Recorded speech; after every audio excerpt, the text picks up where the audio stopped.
Nagaaf araarri Waaqayyo bakka isin jirtan maratti isiniif baay'atu. Daawwattootaaf dhaggeeffattoota yeroo kadhannaa mo'aa. Egaa kun kadhannaa mo'aati. Kadhannaa mo'aa yeroo kana yeroo hundumaa isiniif kadhachuudhaan kan beekamudha. Egaa gurmuun kadhannaa mo'aa akkasitti walitti qabamanii yeroo hundumaa sa'aatii kana isiniif kadhachuudhaan akkasitti dhiyaatanii isiniif kadhatu. Isinis mana keessan teessanii akka amantiidhaan kadhannaa kana kadhattan asumaan waamicha isiniif dhiyeessuun barbaada. Dubbii gooftaa keenya Yesuus Kiristoos keessaa galgala kana walii wajjin dubbifannee kan Waaqayyoon waliin kadhannu macaafa Iyyoob 42 lakkoofsa 2 jiru walii wajjin dubbifanna. Iyyoob boqonnaa 42 lakkoofsa 2 akkas jedha maqaa Yesuus nan dubbisa. Ati waan hundumaa gochuu akka dandeessu nan beeka. Akeeka kees karaatti kan hambisuu hin jiruudha. Kutaa kana yoo ilaaltan waan gurguddaa lama dubbata. Tokko ati waan hundumaa gochuu akka dandeessu nan beeka. Lammaffaa akeeka kees karaatti kan hambisu hin jiruudha. Waaqayyo mana keef gaa'ila keef isa dubbate sana isa jedhe sana hin dhiisu hin dagatu. Inni ta'a mana keef inni ta'a gaa'ila keef. Kanaaf amantiidhaan dubbii Waaqayyo asii dubbatamu kadhannaas isinii kadhatamu kan kadhachuudhaan amanuudhaan dukkaa bu'aati kadhadhaa amma kallattiidhaanii yeroo kadhannaatti darbinuudha. Lubi keenya lubi Dookter Qannoofaa nu kadhachuu jalqabu walirraa fuunee isinii kadhannaa isinis dammaqaatii kadhannaa kanatti fayyadamaa isiniin jechuun jaalladhaa amma yeroo kadhannuudha. Yaa Waaqayyo bara Museen dhalatee ijoolleen dhiiraa guddatanii Israa'el keessaa akka hin kaane lolaaf dhiibbaa hamaatu ture. Garuu ati Israa'el keessaa namni akka ka'u fedha kee waan ta'eef mana mootiitti guddiftee hin kaafte. Akeeka kee namni dhowwuu danda'u hin jiru. Saba garbummaa jala jiru, saba cuuccaa jala jiru, dhaloonni akkachi keessaa hin kaaneef dhiibbaan isaanirra ture karaatti nan bifne. Hin kaafte, hin guddifatte, saba keessumna garbummaatii ittiin baafte. Akeeka kee kan karaatti hambisu hin jiru. Ati waan hundumaa gochuu dandeessa. Bara dukkanaa, bara hamaa, bara gadhee keessa nama dibdee kaasuu dandeessa. Kanaaf laga kan ceesisu galaana hiree yaa Waaqayyo lafa onaa kutee kan dabarsu garbicha kee Musee kaafte. Siyaa galatu. Kan si ittisu hin jiru. Bara gooftaan keenya Yesuus Kiristoos dhalate ijoollee waggaa 5 gadii Heroodis qalchiisee fixe. Yesuus Kiristoosiin ijoollummaatti ajjeesuudhaaf karoorri sun yoo ba'e ati iddootti guddiftu qabda warra waamte. Ati iddootti guddiftu qabda warra barbaaddu. Ati iddootti guddiftu qabda warra dhimma irraa qabda. Ati lafatti guddiftu akkatti guddiftu qabda. Kanaaf gooftaa ilma kee Yesuus Kiristoosiin golgitee harka warraa isa adamsanii cabsitee mucicha warri gaadan du'aniiru ol deebi'i akka jedhamu goote. Lubbuu mucichaa warri gaadan du'aniiru. Galanni Waaqayyoof haa ta'u. Maqaan kee bara baraan eebbifamu. Warri guddatan warri gaadan hin du'u. Warra ol deeman warri gaadan hin du'u. Warra ol deemanii nama ta'uuf jiran warri Waaqayyo karoorarraa qabu warri gaadan hin du'u. Maqaan kee bara baraan galateeffamu. Maqaan kee bara baraan galateeffamu. Yordaanos yoo ciise, galaanni diimaan yoo ciise, Fara'oon waraanaaf loltuu duulchisee yoo dhufe, isaanoo bilisa ba'aniiru, isaanoo garbummaa jalaa ba'aniiru, isaanoo biyya kakatamee biyya abdii sana hin ga'u. Kanaaf harkaa ba'anii sokkanii yaada kee dhorkamuu akka hin dandeenye waan hundumaa akka dandeessuun bare jedhe. Gidiraa hamaa keessatti madaa nama dhiigu keessatti arraba akka bokkaaroo itti roobu keessatti qobaa hafuuwamaa keessatti harka qullaa hafuuwamaa keessatti kufanii aaduu keessatti si baree namichi suni si argee namichi suni arras firoonni koo gidiraa keessa jiran kana keeyyaatti si haa barani waa gochuu waan hundumaa gochuu akka dandeessu haa barani mana hidhaa kan jirani mana ciisanii kan jirani haala garaa garaanii rakkina hammaataa keessa kan jirani biyya hambaaf biyya keessa kan jirani biyya ormaa biyya keessa kan jirani haala ulfaataa keessa namoonni jirani rakkina kana keessatti waan hundaa gochuu kee haa barani maqaa Yesuus Kiristoosiin si dura dhaabachuu akka hin dandeenye haa barani ati hundaa dandeessa waan ta'eef namichi dhukkubsataan du'aan lafee duwwaan hafe kun hundumaa gochuu kee arge hundumaa gochuu kee bare dhaga'uu gurraan si dhaga'een ture amma ija koo si arge jedhe seenaa beekuu seenaa dubbisuu seenaa dhaga'uu qofa otoo hin ta'in ija keenyaan qaqqabannee yaa Waaqayyo ija keenyaan ilaallee harkaan qaqqabannee akkasii arginu akka ergamootaa nu gargaari ayyaanni kee nu wajjin haa ta'u siree irratti kan kufan ilaali nagada keessatti kan kufan ilaali qotanii buluu keetti kan kufan ilaali siyaasa keetti kufanii ka'uu warra dadhaban ilaali karaa hundumaan fiixaan ba'umsa warra dhaban ilaali biyya keenyaaf saba keenya ilaali waldaa ibsaan keessaa dhaame galgaa'onni keessaa sokkani akka bara Eelii lubichi du'e ijoolleen isaa dhumte taabonni fudhatame manni qulqullummaa qullaatti akka hafe bara kanas waldaan qullaatti hafte yoo jiraatte hafuurri keessaa dhaamee ibsaan mana qulqullummaa iddoo aarsaa kee haa dhaamee bidiruun kakuu kee haa sokkee waldaa qola duwwaa muka duwwaa taate maqaa gooftaa Yesuus Kiristoosiin hafuura keetti deebisi ayyaana keetti deebisi surraa keetti deebisi nu gargaari waldaa du'a ga'uu duwwaa dhageesse Eeliin du'e ijoolleen Eeliin du'ani taabonni fudhatame sabni Israa'el baay'een booji'ame sagalee du'a ga'uu nurraa kaasi sagalee du'a ga'uu dhagaani bara sana sagalee boo'ichaa dhagaani bara sana sagalee badisaa dhagaani bara sana sagalee akkasii nurraa ifadhu sagalee akkasii nurraa fageessi sagalee misiraachoo nu dhageessis Beetaliheem Yihudaatti nama hundumaaf kan ta'u Yesuus dhalateera Masiin dhalateera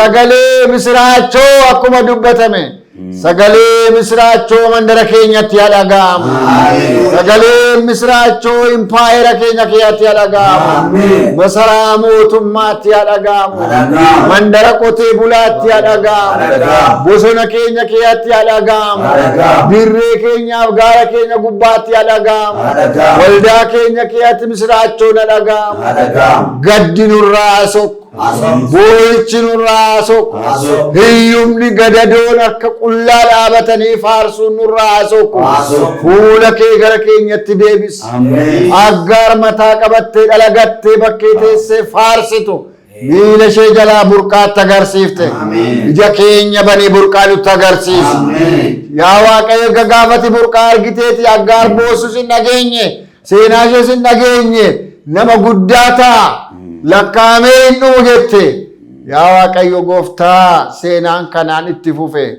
iddoo nama bakkee badaasaa kee dhaabatee boo'u nama yaa Waaqayyo gooftaa nama birmatuuf hin qabne biraan bahi burqaatti agarsiisi saba keenya yaadadhu nu garboota kee iddoo kana teenyee si kadhannu nu yaadadhu mana kana mana hunkeetti hojjennu kana yaadadhu bara keenyaaf eebbisi maqaa ilma kee Yesuus Kiristoos gooftaa keenya isa du'aa ka'ee ka'e sanaan ameen haleluuyaa hundumti keenya iyyuu amantiidhaan Waaqayyoon kadhannaa Waaqayyo hundumaa gochuu isa danda'u akeeka isaas karaa tambisuu kan danda'u hin jiru akkuma amma dubbii sagalee isaatiin dhageenye haalati keessa jirtu keessaa Waaqayyo si baasuu danda'a hin kadhanna Waaqayyoon yaa Waaqayyo abbaa keenya Waaqa hundumaa dandeessu gooftaa Ilasi kadhanna maqaa Yesuus Kiristoosiin akeeka kee karaatti kan hambisu kan hin jirre ati waaqa hundumaa gochuu dandeessudha.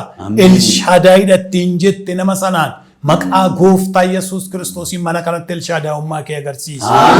Humni elshaadaay ni jedhu sun maqaa Yesuusiin mana nama hundumaa keessa rakkinatti bookkisee, gidiraatti bookkisee, dhibeetti bookkisee, dhukkubatti bookkisee ani elshaadaayidha jedhu.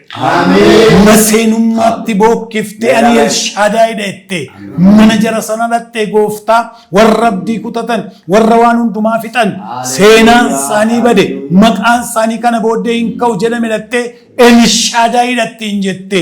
Maqaa gooftaa Yesuusiin humna elshaadaa'ummaa keetiin ka'i. Ilaa nama dhukkubsataa jiru kanaaf ka'i. Dhibee kanarraa gossi. Siin kan dadhabamu siif kan dadhabamu hin jiru maqaa Yesuusiin. Dhibeen kun yeroo kanaa kaasee irraa hagogu. Dhiiga nama kana keessaa baqatee asoku. Foonsaaf lafeessaa keessaa baqatee asoku. Gogaa fidda nama kanarraa baqatee asoku. Hundeen dhukkubaa iddoo jirutti hagogu.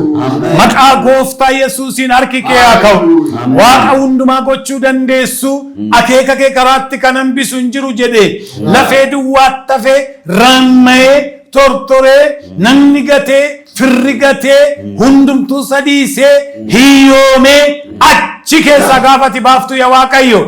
Eeyyuu akeeka kee karaatti hambisu jedhee raammuun hin hambifne, hiyyumni hin hambifne, dhalli jalaa dhufuun hin hambifne, qabeenyi barbadaa'uun hin hambifne. Ati Waaqayyoodha. Ilaa maqaa Yesuusiin galgala kana mana kanaaf ka'i. Inni yoomiif kaate mana kanaaf ka'i. Inni yoomiif kaate maatii kanaaf ka'i. Ilaa warra bo'aa jiran kanaaf ka'i. Ilaa yaa Waaqayyo dhukkubsataa baatanii ilaa gooftaa foddaa televezyiinii ija kana jala qabaa kan jiran irreen kee irratti diri. Fayyisuun kee irratti diri. Madaan nama kanaa qool. Dhibeen nama kanaa hagogu. Dhukkubisaa amasee. Humna Waaqayyoon amasee. Lamuu sittin deebiin.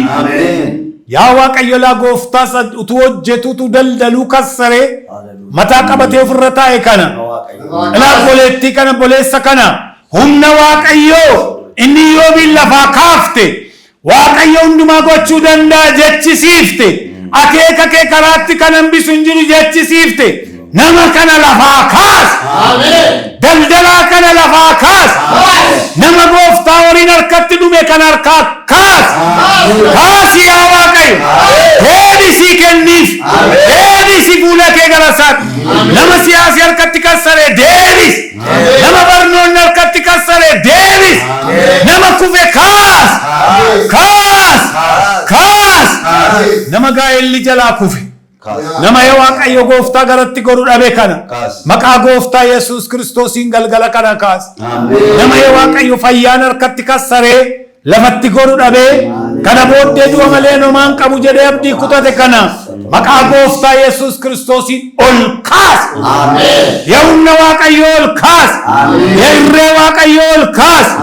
Yaa hundumaa dandeessu ol kaas. Biyya hambaa keessa jiraatanii yaa Waaqayyo akka deemaniif ta'uu fi didee qabeenyaan kassaranii hojii dhabanii ofirra gattaanii kan jiran har'a garuu carraa kan argatanii kan si dhaggeeffatan obboleessi kun obboleettiin kun humna du'aa ka'uu gooftaa Yesuusiin isa hundumaa gochuu danda'u lafaa kaan. Lafaa kaan. Lafaa kaan. Dinagdeen isaanii haa ka'u. Hamileen isaanii haa ka'u. Jireenyi isaanii haa ka'u. Hojii isaanii haala haa ka'u. Balbala hojii irratti bani. Hiyyuma irraa dhayi. Gidira irraa dhayi. Dhibee irraa dhayi. Yaa Waaqayyo birmadhuuf. Waaqayyoof birmattee Waaqa hundumaa gochuu dandeessu ilaa galgala kana maqaa gooftaa Yesuus Kiristoosiin ijoollee keetiif birmadhu. Biyya keenyaaf birmadhu. Saba keenyaaf birmadhu. Yaa Waaqayyo gooftaa hin beekta. Haala biyyi keenya keessa jiru hin beekta. Ilaa maqaa gooftaa Yesuusiin qaleensi jireenyaa biyya keenya irraa gab kan jedhe haa ta'u. Gooftaa humni birrii biyya keenya humni bituusaa maqaa Yesuus Kiristoosiin kan dabale yaa ta'u harki keetti nuuf adamu dubbii nutti dubbatteef si haa galatu ilaa fayyinni sinii ta'eera mana nama har'a fayyinni mana keessan galeera inni mana Zakkiyoos galee har'a mana kanaaf maatii kanaaf fayyinni ta'eera jedhu fayyinni sii ta'eera labsineerra fayyinni sii ta'eera karaatti foddaa televiizyinii mo'aa kanaa maqaa Yesuusiin labsineerra fayyinni sinii ta'eera gooftaa si haa galatu waan nu dhageesseef ulfaadhu ayyaana kee faraara kee nu wajjin ta'e dubbii kee kanaaf ulfaadhu fayyisuu kee ulfaadhu lamuu rakkinatti lamuu iyyumatti waan hin deebineef si haa galatu lamuu dhukkubni waan itti hin deebineef si haa galatu maqaa Yesuus du'ee du'a mo'ee ka'een Ameen. Haleluuyaa. Gooftaan keenya Yesuus Kiristoos akkuma nutti dubbatamaa jiru nu kadhatamaa jira. Isa nu kadhatamaa jiru kanaaf immoo nuyi lafa teessanii amantiidhaan kadhannaa isinii kadhatamu kana namoonni addanaa isinii kadhatan laphee irraa waan isinii kadhataniif amanaatii fudhadhaa. Yeroo kana immoo dhukkubaa duwwaa utuu hin taane ani immoo waa'ee namootii dhala godhatanii garaatii ba'u. Namoota dhala dhaban akka Waaqayyo dhala kennuuf akkuma kana immoo namoota hojii dhabanii akkasuma bakkee keessa baarandaa jala taa'an manatti galanii taa'an waan hojjetan dhabaniif Waaqayyo akka hojii kennu kadhanna. Isa kana Waaqayyotti kenna hojjetanii daldalanii daldala keessatti kan kassaran Waaqayyo akka eebbisu kadhanna. Kana yeroo kana namoonni amantooti nu faana ta'anii ameen jedha fudhadhaa. Waaqayyo immoo saddanaa kana nu dhugaadha isinii godha. Gooftaa abbaa keenyaa Yesuus Kiristoos yeroo kana si kadhanna. Ilaa eebba kan dhaban akka ta'e eebbiftu. Boorsaa eebba dhabe, harka eebba dhabe, hojjetanii warra eebba dhaban, qotanii warra eebba dhaban, walii gadi fiiganii warra eebba dhaban, jooranii warra eebba dhaban akka eebbiftu, akka eebbiftu, akka eebbiftu.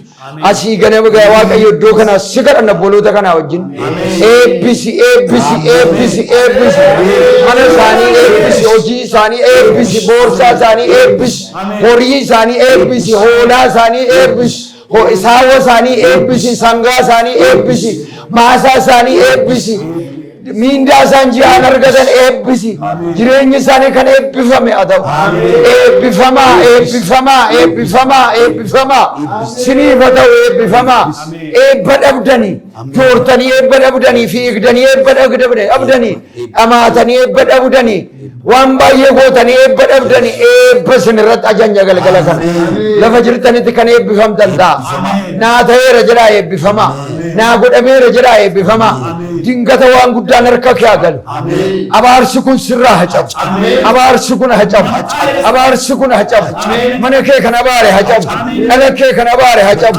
hojii kee kan abaare hacabu dinagdee kee kan abaare hacabu hacabu hacabu hacabu hacabu hacabu maqaa Yesuusiin hacabu kana kaasa abaarsa jalaa si baamu rakkina jalaa si baamu lola jalaa si baamu gadaantummaa jalaa si baamu hiyyuma jalaa si baamu dhiphina jalaa si baamu yaaddoo jalaa si baamu hirrina jalaa si baamu liqeeffachuu jalaa si baamu harka duwwaa deemuu jalaa si baamu boorsaa duwwaa jalaa si baamu mana duwwaa kee si baamu eebbifamaa eebbifamaa eebbifamaa eebbifamaa jireenyi kee jalaa habamu abaarsa karaa malee sitti dhufe kana jalaa bayi lola kana jalaa bayi miidhama kana jalaa bayi caba kana jalaa bayi gidiraa kana jalaa bayi rakkina kana jalaa bayi liqeeffachuu jalaa bayi naakannii jalaa bayi lafa laaluu jalaa bayi gadaantummaa jalaa bayi yeroo hundumaa ergamuu jalaa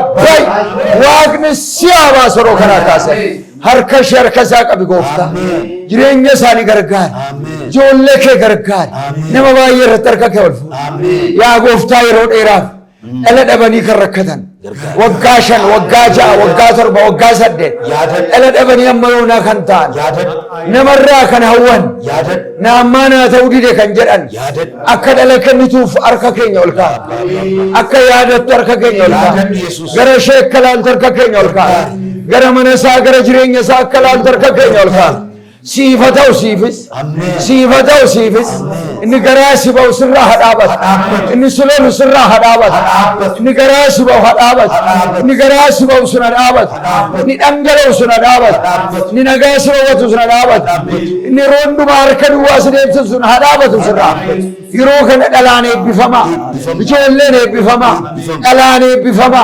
gadameessa na eebbifama boleettiin na eebbifama boleessa na eebbifama siifa ta'u eebbifama siifa kennamu eebbifama fudhadhu waaqayyo siifa laatu siifa ta'u galgala kana waan guddaan mana kee kan abaarsa gadameessa kee irraa hin cabsina rukun na galgala kana hin buqqifna galgala kana raasnes irraa kaasna galgala akaakayyuu torban akaakayyuu shaniin akaakayyuu sadiin sitti darbee abaarsi sitti dhufu gadameessa kee irraa hin rukunna akkoo kee irraa kan sitti dhufu abbaa kee irraa kan sitti dhufu akaakayyuu irraa kan sitti dhufu haadharraa kan sitti darbu daddarbaan kun dhabanii jiraachuun kun dhala malee hafuun kun imimmaan coccobsaa hafuun kun anattamantaan kun na dhiisa waaqayyoon kun na irraanfateen kun mana kee haba'u galgala kan haka'u sirraa maqaa gooftaa Yesuus Kiristoosiin waaqayyo sirraa haa cabsu dhuguma na yaadataan sirraa haa ka'u nan beeku waaqayyoon sirraa haa ka'u nan ilaaluun sirraa haa ka'u hankoon beekamuun sirraa haa ka'u humna guddaa waaqayyo galgala kana si haa ilaalu hafuura isaa si haa ilaalu milikkita addaa tokko waggaa kana harka kee irratti ta'u gadameessa kee irratti ta'u jireenya kee irratti ta'u nami sitti haa yaa'u galataaf qophaa'i naa godheera jedhee as ba'i argadheera jedhee as ba'i naa yaadateera waaqayyo jedhee as ba'i ayyaanaan humnaan si haa yaadatu waaqayyo yaa waaqayyo mee harka ol kaasaatii namoota hojii dhaban wallaggaarraa ashawaa kanarraa jimmaarraa lubaaboraarraa akkasuma immoo arsii baaleerraa nagalleerraa booranarraa waaqayyo namoota hojii dhabanii rakkatan kan abaarsa hojii dhabuu kun bara dhiyoo dhufe irraa cabsaa mee ifadhaa kana qabaa koomiti kana kadhan hojii dhabuu kee abaa hojii dhabuu kee abaa balbala cufamaa kana kee abaa rakkina kana kee abaa lafa laaluu kana kee abaa gidiraa kana kee abaa boo'uu kana kee abaa kadhachuu kana kee abaa barattaniitu kariyaa ka'anii yuunivarsiitii galtaniittu maastersii fudhattaniittu digirii fudhattaniittu hojiif jalqabdaniittu isinii ta'uu dide isiniif haa ta'u ayyaanaan isin haa yaadatu waaqayyo balbala hojii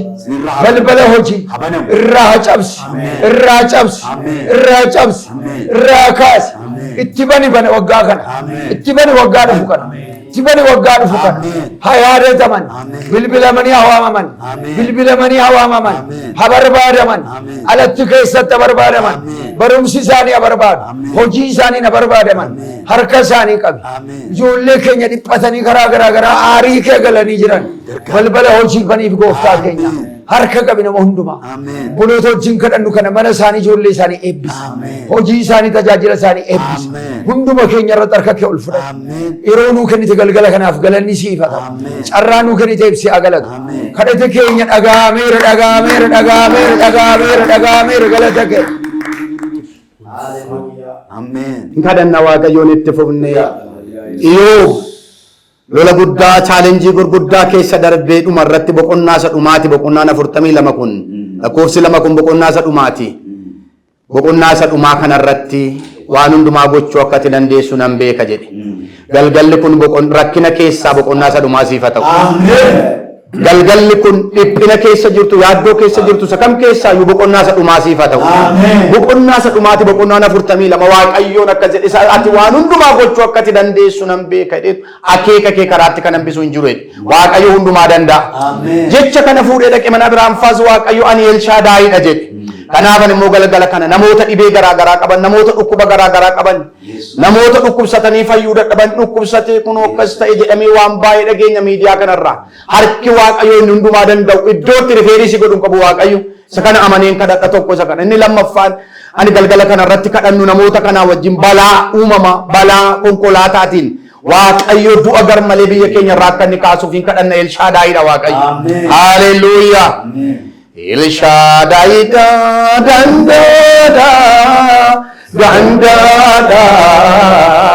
dandaadha qofaasa mo'ee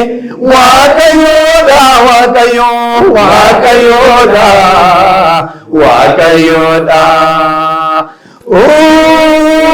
inni mootiidha mootii jabaadha abbaa gaariidha abbaa gaariidha Yesuus naafi abbaa gaariidha abbaa gaariidha Yesuus naafi abbaa gaariidha irkoo gaariidha Yesuus naafi irkoo gaariidha Yesuus naafi michuu gaariidha El Shaddaiidha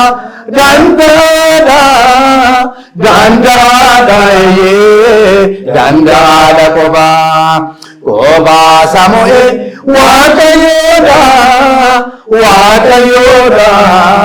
waaqayyoodha inni mootiidha mootii jabaadha abbaa gaariidha Yesuus naafi abbaa gaariidha Yesuus naafi abbaa gaariidha fira gaariidha Yesuus naafi fira gaariidha Yesuus naafi fira gaariidha haleluuyaa hundumaa inni dandeessu yaa Waaqayyo galgala kana maqaa kee isa jabaa amanannee si kadhanna ani El Shaddaiidha jettee dhattee mana Abrahaam irratti duwwaa isaan irratti dubbatte ani isa hundumaa gochuu danda'udha jettee hiika isaa gaafa dubbatte isuma kanammoo dhattee ani yaa Waaqayyo El Shaddaiidha jettee dubbannaan manni isaanii jijjiirame amma galgala kana yaa Waaqayyo warra dhibee qabaniif sin kadhadha warra gaaffii qabaniifan si kadhadha warra dhukkubsatanii ciisan kanaafan si kadhadha warra dhibeen isaanii humna keenya gararraa mana yaalaatii jedhameefan si kadhadha maqaa gooftaa Yesuusiin galgala kana harki keessaa na gargaaru galgala kana yaa Waaqayyo inni hundumaa gochuu danda'u harka keenya irratti waama dhukkuba isaanii irratti dhibee isaanii irratti gaaffii isaanii irratti harka kee waamna maqaa gooftaa Yesuusiin fayyanii haa ta'ani inni lafee isaanii nyaate kaanseriin keessaa haa rukutamu maqaa Yesuusiin keessaa haa rukutamu dhibeen maqaa qabu maqaa hin qabne keessaa haa rukutamu kaanseriin mar'immaanii haa rukutamu kaanseriin lafee haa rukutamu kaanseriin dhiigaa haa rukutamu kaanseriin mar'immaanii haa rukutamu kaanseriin harmaa haa rukutamu kaanseriin gadameessaa haa rukutamu maqaa Yesuusiin haa rukutamu maqaa Yesuusiin amma haa rukutamu amma maqaa Yesuusiin haa rukutamu irra haa buqqa'u keessaa haa rukutamu amma fayyanii haa ta'ani amma maqaa Yesuusiin haa fayyani inni lafee isaanii nyaate inni mar'immaa isaanii nyaate inni qaama isaanii nyaate inni du'a irratti labse inni badiisa irratti labse galgala kanarraa haa rukutamu du'a irraa rukunneerra dhukkuba irraa rukunneerra salphina irraa rukunneerra maqaa Yesuusiin irraa haa rukutamu dhibeen sukkaaraa irraa haa rukutamu dhibeen garaachaa irraa haa rukutamu kaanseriin irraa haa rukutamu kalee dhukkubbiin feenii ta'eera kan jedhame irraa haa rukutamu inni maqaa qabu inni maqaa qabne irraa haa rukutamu fayyaa maqaa Yesuusiin fayyaa maqaa Yesuusiin fayyaa maqaa Yesuusiin fayyaa maqaa Yesuusiin ilaasa hundumaa danda'u Waaqayyotti sin dhiyeessina fayyaa maqaa Yesuusiin fayyaa kaa Kabarra kibbarra kan jirtan, baharra kan jirtan, lixarra kan jirtan, Oromiyaa keessa kan jirtan, Itoophiyaa mararra kan jirtan, biyya alaa kan jirtan, fayyisuu Waaqayyo harki hin dandeessu, harki Waaqayyo dheeraadha si qaqqaba, harki Waaqayyo si qaqqaba, madooftee kan jirtu ati, madaa kana ofirraa dhabi, cabdee manatti galtee kan jirtu caba kana keessaa fayyi maqaa Yesuusiin, fayyi maqaa Yesuusiin, fayya maqaa Yesuusiin, fayya maqaa Yesuusiin. Haleluuyaa amma kaasee maqaa Yesuus Kiristoosin dhukkuba kaleessa dheengadda baadhattanii rakkattan guluukoosii jala kan jirtan oksijiinii jala kan jirtan guluukoosiin isinirra kan jiru qorichi irbaata kan isinii ta'e galgala kana dhadhaadhaa fayyaa ka'a fayyaa maqaa Yesuusin gooftaa kana waan gootuuf si haa galatu amma immoo maqaa Yesuusin yaa Waaqayyo balaa uumama balaa namtolchee biyya kana irratti ba'ee kan jiru dhiiga kan dhangalaasu lafee kan cabsu lubbuu kan galaafatu humna maqaa Yesuusin kan cabe haa ta'u kaabarraa haa cabu kibbarraa haa cabu baarraa haa cabu lixarraa haa cabu maqaa Yesuusin ol deemaan ni nyaatee bare haadha dhala malee kan hambise haadha mana abbaa manaa malee kan hambise hambise abbaa mana haadha mana malee kan hambise bineensichi bara dhumaa dhiiga kan dhangalaasu konkolaataa kan hojjetu balaa uumamaa kan hojjetu harka namaa kan hojjetu nama kan wal ajjeesisu isa dhiiga bare isa ajjeesee bare isa balleessee bare humna maqaa Yesuusiin hin cabsina kan cabe haa ta'u harka keessan ol kaasee cabsina maqaa Yesuusiin hin cabsina haabarraa cabsineerra kibbarraa cabsineerra baarraa cabsineerra hidharraa cabsineerra oromiyaarraa cabsineerra Itoophiyaa mararraa cabsineerra maqaa Yesuusiin ajjeesee isa bare jawwicha bara dhumaa isa ajjeesee bare isa ijoollee adeema ajjeesee bare humna maqaa Yesuusiin cabsineerra kan cabe haa ta'u yaa Waaqayyo kana waan gootuuf si haa galatu du'i gar malee na dhaabbatu yeroo malee du'uu na dhaabbatu yeroo malee boo'uu na dhaabbatu achii gadi boo'uu na dhaabbatu yaa Waaqayyo gooftaa bokkaa roobu kanaan immoo yaa Waaqayyo nuu roobe jennee si kadhanneerra yaa Waaqayyo gooftaa lolaadhaan balaadhaan kakawweedhaan yaa Waaqayyo nun dheekkamin du'i namaa haa dhaabbatu kana waan gootuuf si haa galatu Elshaadaayiidhaati ulfaadhu bara baraan maqaa Kiristoos Yesuusiin ameen. Wanni garaa isaanitti Waaqayyo hin jiru jedhu Waaqayyo garuu warra isa barbaaddatan ilaaluudhaaf bantii Waaqaa keessaa gadi ni ilaala. Inni teessoorra jiru. Inni teessoorra jiru waan hundumaa haaraa hin godha. Ija nama hundumaarraas imimmaan hin haqa. Waaqayyo bara warra balleessaa hin qabnee beekee yaada jaalalaatiin duukaa hin bu'a. Wanti isaanitti darbanii argachuuf jiranis kan isaanii ta'ee nafa. Isaan bara gadheetti illee yaadu. Bara beelaatti immoo hin quufu. Jedhamee akkuma caafame. Yasa hundumaa gararraa jirtu. Yasa fayyina nuu taate. Yasa hundumaa dandeessu. Har'a galgalaa dandeetti kee kadhanne. Oromiyaadhaaf dandeetti kee kadhanne. Itoophiyaadhaaf dandeetti kee kadhanne. Itoophiyaadhaaf dandeetti kee kadhanne. Addunyaa kanaaf dandeetti kee kadhanne. Asaan jira jedhee harka nu qabi. Asaan jira jedhee biyya keenya harka qabi. Asaan jira jedhee dinagdee biyya kanaa ol qabi. Asaan jira jedhee mana barumsaa biyya kanaa ol qabi. Asaan jira jedhee nagaa biyya keenyaa deebisi. Ati nu ilaali. Hidhaa keenya hiiki. Akkuma caafamee jirutti Waaqayyo tiksee kooti.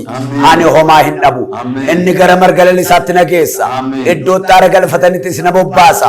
Uleensaaf dhaabbanni sana jajjabeessa. Maqaa isaatiif jedhee daandii qajeelaarra na geggeessa. Ootuma warri na cunqursan jiranii maaddii anaaf hin qopheessa. Xoofoon koos guutirra hin dambali'a. Eeyyee bara jireenya koo hunduma mana Waaqayyo keessa hin jiraadhani. Ati qulqulluu mana qulqullummaa kee keessa jirta. Manni qulqullummaa kee ijoollee keeti. Haaressi gola saba keenya. Haaressi gola biyya keenya. Hafuurri haaressu. Nagaan haaressu. Biyya keenyaaf haa ta'u. Kadhannaa buloonni koo amma kadhataa turan hundumarratti walii galeera. Kan dhukkubsatan fayyani. Kan hidhaman hiikamani. Kan gaddan gammadani. Kan dullooman jabaatan. Kan abdii kutatan abdiin isaanii haara'u. Fuulli kee yaa Waaqayyo saba kanaaf adeemu. Sabni kunis bara baraan fayyaaf. Kadhata galgala kanaan biyya keenyaaf waan deebiteef ulfaadhu. Kan wal dhaban nuuf araaraman. Kan wal jibban tokko nuuf ta'an. Nagaan biyya kanaaf haa baay'atu. Nagaan biyya kanaaf haa baay'atu. Haaleluyyaa. Barri 2018 akka lakkoofsa biyya keenyaatti xumuramuudhaaf guyyoota muraasatu hafe. Bara haaraatti ce'uudhaaf jenna. Egaa yaa gooftaa bara haaraatti ceenu kanatti sabi kun ilillee haaraadhaan. Gammachuu haaraadhaan. Yeroon gaddaa darbee yeroo weedduu akka ga'u. Daraaraan bakkeetti argamee urgaa'eera. Yeroo weedduu ga'eera. Gannis darbeera. Sagaleen bakkee kana dhaga'amu sagalee gammachuu nuuf haa ta'u. Gooftaa keenya harka kee dheebonneerra. Araara kee dheebonneerra. Fayyina kee dheebonneerra. Nu milkeessuu kee dheebonneerra. Ulfina maqaa keetiin biyya keenya geggeessi. Nagaan kee nuuf haa ta'u. Madaan saba kanaaf fayyi. Araaraaf gaarummaa nu gooteef ulfaadhu. Kadhata nu dhageesseef galatoon. Dhaabbata keenya dhaabbata jaallatamaa TV Mo'aa kanas gargaara. Gooftaa keenya dhaabbata addunyaa kana keessa jiru kan wangeela Kiristoos lallabu waldaa kiristaanaa hundumaa yaadadhu. Faarfattoota, paasteroota, raajota, yaa Waaqayyo luboota, geggeessitoota waldaa kiristaanaa ati haaressi. Nagaan hunduma keenyaaf biyya keenyaaf haa ta'u. Qaafa isaa keenya gooftaa keenya Yesuus Kiristoosiin. Garaa keessan gara Waaqayyootti ol fudhadhaatii Waaqayyo keenya hundumaa danda'u harkaa eebba isaa fudhadhaa. Waaqayyo sinaa eebbisuu sinaa eegu. Waaqayyo fuula isaa siniif ibsuu sinitti araaramu. Waaqayyo fuula isaa gara keessanitti deebisuu nagaa isaas ammaa jalqabee guyyaa hundumaa bara hundumaa siniif kennu. Maqaa Waaqayyo kan Abbaatti, kan Ilmaatti, kan Hafuura Qulqulluu sadan Waaqayyo keenya tokkoon. Ameen. Gooftaan isin haa eebbisu. akkasitti karaa kaameraamaanii miidheessee isin qaqqabsiisaa kan jiran obboloota keenya Seenaa Lammii fi Abdii Shibiruu gooftaa isin haa eebbisu eebbifama.